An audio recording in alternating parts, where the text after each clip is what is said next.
like 95% of this whole component was built in here. Of course, we don't make tires, but we buy components like tires and. You know, I think it's been something that is a part of this country. It's a part of what it's about. The freedom that's involved in building your own type of vehicle. It's a type of expression. There's a huge following of Larry's, for sure. And when we continue to build these bikes, you know, Keino builds in his own way, and I build bikes in my own way, and we get together to kind of keep this whole shop operating. And people loved what Larry did, and they're still interested in what we're doing today, you know, because they want to have that connection and feel that connection to what Larry used to do.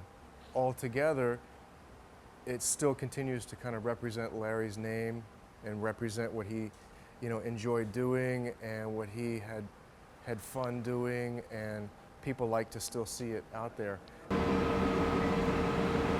the mount, pull it out.